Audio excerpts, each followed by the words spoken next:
Hi hello good afternoon welcome to Bhagyalakshmi Rao పత్ని channel. అందరికీ నమస్కారం అండి. ఈరోజు బీరకాయ రొయ్యలు కర్రీ చేశాను. ఎలా చేశానో చూడండి. వీడియో అయితే ఎక్కడ స్కిప్ చేయకుండా చూడండి. ముందైతే ఒక లైక్ అయితే చేయండి. మీరు ఇచ్చే లైక్ తోటి ఛానల్ ఇంకా కొంచెం ముందుకు వెళ్ళడానికి అవకాశం ఉంటుంది. ప్లీజ్ గైస్ లైక్ అయితే చేయండి. అలాగే సబ్స్క్రైబ్ చేయని వాళ్ళు ఉంటే సబ్స్క్రైబ్ చేసుకోండి నా ఛానల్ని, ఓకేనా? ఇంకా మీ సపోర్ట్ నాకు కావాలి. వీడియో అయితే స్కిప్ చేయకుండా చూడండి. కర్రీ అయితే చాలా అద్భుతంగా వచ్చిందండి. అండ్ బీరకాయ రొయ్యలు కర్రీ అండ్ కాంబినేషన్ అంటేనే సూపర్ కదా. ఈ కర్రీ ఎలా చేశాను అనేది ఇంకా ప్రాసెస్లోకి వెళ్ళిపోదాం. ఇక్కడ నేను 4 బీరకాయలు తీసుకున్నానండి. ఇది హాఫ్ కేజీ కొంచెం ఎక్కువే ఉన్నాయన్నమాట.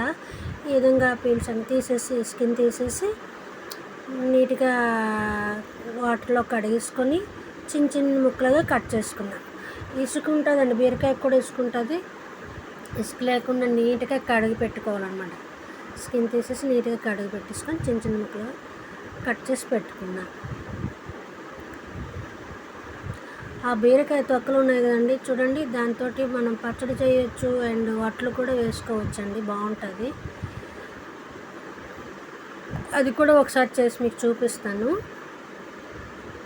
బీరకాయ ఈ విధంగా స్కిన్ తీసుకొని చిన్న చిన్న ముక్కలుగా కట్ చేసుకోవాలి. వాటర్లో బాగా కడిగేసాను చూడండి, ఎక్కడ ఇసుక ఏం లేకుండా. దీనికోసం ఒక 2 ఆనియన్స్ 2 పచ్చిమిర్చి తీసుకున్నాను.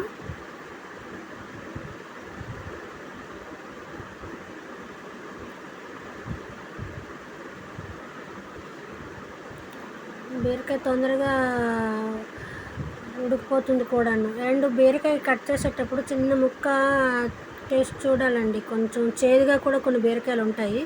చిన్న ముక్క చూసి చేదుగా ఉన్న బీరకాయలు అయితే పక్కన పెట్టేయాలి. ఈ బీరకాయలు అయితే అన్నీ మంచిగా ఉన్నాయండి. లేత బీరకాయలు అయితే కర్రీ ఇంకా బాగుంటుంది.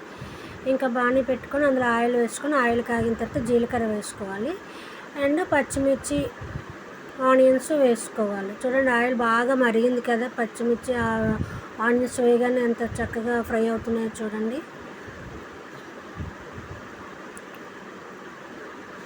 కర్రీ అయితే చాలా బాగుందండి. ఈ కర్రీ చక్కగా చపాతీ పుల్కాలతోటి అండ్ వేడి రైస్ తోటి తింటే సూపర్ ఉంటుంది. ఇంకా అల్లం వెల్లుల్లి పేస్ట్ స్టోర్ చేసుకునేది కాకుండా అప్పటికప్పుడు కొట్టి వేసుకుంటే ఇంకా బాగుంటుందని కొంచెం అల్లం వెల్లుల్లి అప్పటికప్పుడు కొట్టి వేసానండి. ఫ్రెష్గా చాలా బాగుంది. అసలు స్మెల్ పోపులోని అల్లం వెల్లుల్లి పేస్ట్ వేస్తుండే కానీ మంచి స్మెల్ అండి. అసలు ఎంత బాగుందో. కొంచెం పసుపు కూడా పోపులోనే వేసుకోవాలి. పసుపు కొంచెం నేను ఎక్కువే వాడతానండి. పసుపు మామూలుగా అంటే మనం ఇందులోని తినలేం కదా. ఈ కర్రీలోని, సాంబార్లోని, రసంలోని కొంచెం పసుపు కొంచెం ఎక్కువ వేసుకుంటే మనకి పొట్ట శుద్ధి కూడా అవుతుంది. ఇదిగోండి ప్రాన్స్ అండి. ఇవి హాఫ్ కేజీ పైనే ఉన్నాయండి ప్రాన్స్. బాగా క్లీన్ చేసుకొని అవి కూడా వేసేసుకోవాలి. ప్రాన్స్ వేసుకున్న తర్వాత రొయ్యలు వేసుకున్న తర్వాత కొంచెం కలుపుకోవాలి మంచిగా.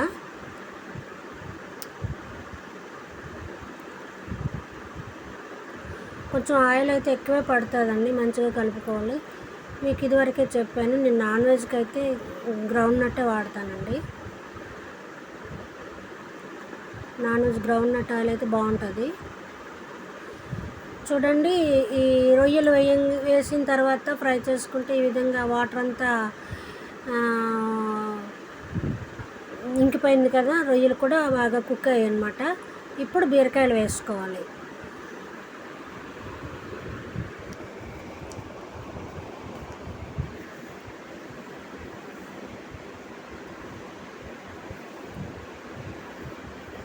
బీరకాయలు చాలా లేతగా ఉన్నాయండి. కర్రీ అయితే సూపర్ ఉందన్నమాట.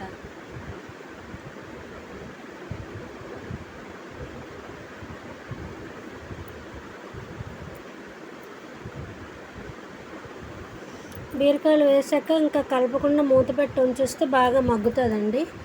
టమాటా నేను వేయలేదు. కావాలంటే మీరు టమాటా కూడా యాడ్ చేసుకోవచ్చు, చిన్న టమాటా. నేనైతే టమాటా వేయలేదండి. టమాటా వేస్తే ఆ ఫ్లేవర్ వేరే వస్తుంది. టమాటా వేయకుండా కూడా ఈ విధంగా వండుకుంటే చాలా బాగుంటుందండి.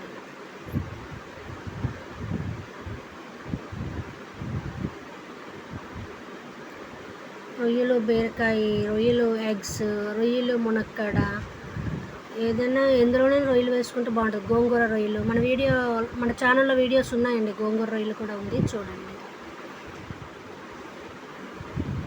వీడియో అయితే స్కిప్ చేయకుండా చూడండి.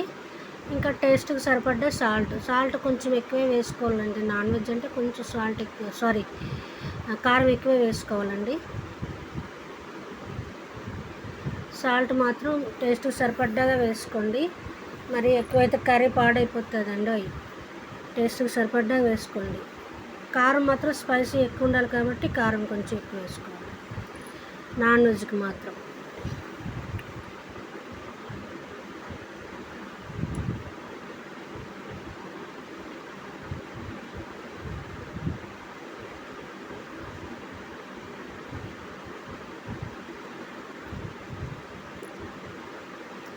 కలిపేసి మూత పెట్టి ఉంచుకోవాలి. అంటే ఈ బీరకాయ వాటరు, ఈ రొయ్యల వాటరే కాకుండా కొంచెం వాటర్ వేసుకొని మూత పెట్టి ఉంచుకోవాలండి. రొయ్యలు కొంచెం బాగా ఉడకాలి అండ్ బీరకాయ కూడా బాగా ఉడికితే బాగుంటుంది కాబట్టి కొంచెం వాటర్ వేసుకొని మూత పెట్టుకొని ఉంచుకోవాలి. జీరా పౌడర్ వేసానండి. కొంచెం జీరా పౌడర్ వేయగానే స్మెల్ అయితే చాలా అద్భుతంగా వస్తుందండి.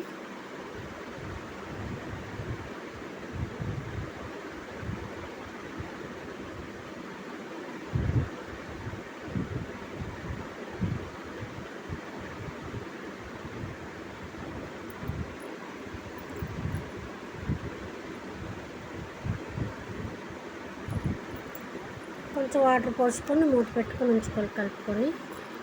కర్రీ అయితే రెడీ అయిపోతుంది. ఇంకా వేడివేడి అన్నంతో, చపాతీతోటి, పుల్కాలతోటి లాగించడం. టుడే లంచ్ వచ్చేసి బీరకాయ రొయ్యలు అనమాట.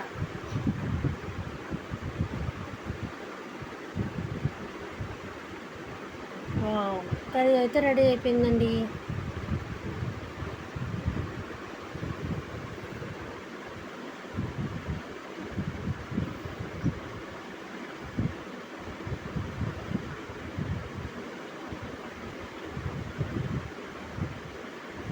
ఈ కన్సిస్టెన్సీలోనే దించాలండి. అంటే కర్రీ కొంచెం గ్రేవీ ఉంటే కలుపుకుంది రైస్లో చాలా బాగుంటుంది.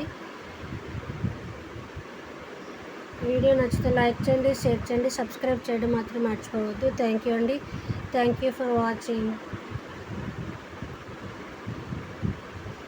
సపోర్ట్ చేస్తున్న వాళ్ళందరికీ థ్యాంక్ యూ అండి. ఇంకో వీడియోతో మళ్ళీ వస్తాను. Bye bye.